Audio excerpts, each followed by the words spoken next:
श्री शिवाय नमस्तुभ्यम। दोस्तों पूजा तो हम सभी करते हैं, लेकिन पूजा करते समय कुछ बातों का ध्यान रखना चाहिए, नहीं तो पूजा का शुभ फल हमें प्राप्त नहीं होता है। हमारे साथ जीवन में कुछ अशुभ हो जाता है या फिर शरीर कष्ट होता है। तो आज हम अपनी वीडियो में पंडित प्रदीप जी मिश्रा द्वारा बताए गए उपाय के कुछ नियम, कुछ जानकारी बताऊंगी, जिसे आपको पूजा करते समय ध्यान रखना बहुत ही जरूरी है। दोस्तों, जब हम अपने घर में या फिर मंदिर में जाकर पूजा करते हैं तो पूजा के समय हम दीपक जलाते हैं, अपने इष्ट देव की आराधना करते हैं। हमारी पूजा समाप्त होने के बाद कुछ समय तक वह दीपक जलते रहना चाहिए। इसके हिसाब से उसमें हमें घी या फिर तेल डालना चाहिए। लेकिन यदि हम अपने घर और मंदिर से बाहर कहीं दीपक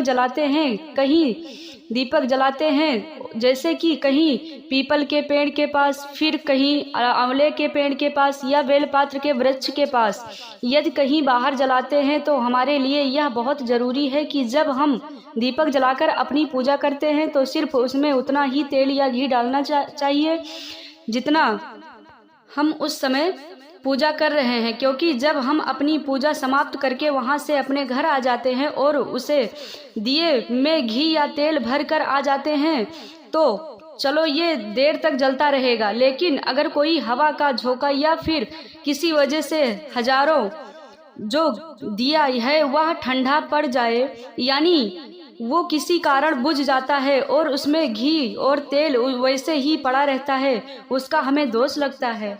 वह दोष हमें शारीरिक कष्ट भी देता है।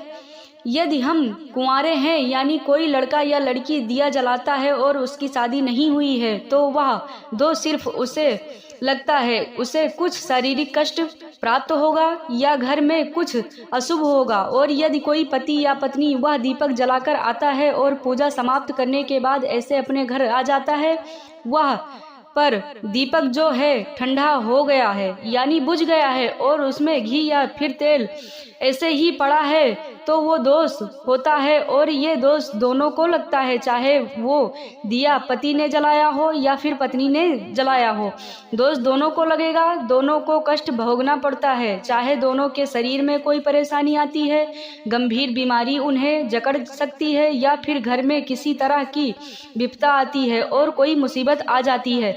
इसलिए ये ध्यान रखना चाहिए कि हम अपने दिए में उतना ही तेल डालें जितना कि वह अच्छी तरह से जल जाए।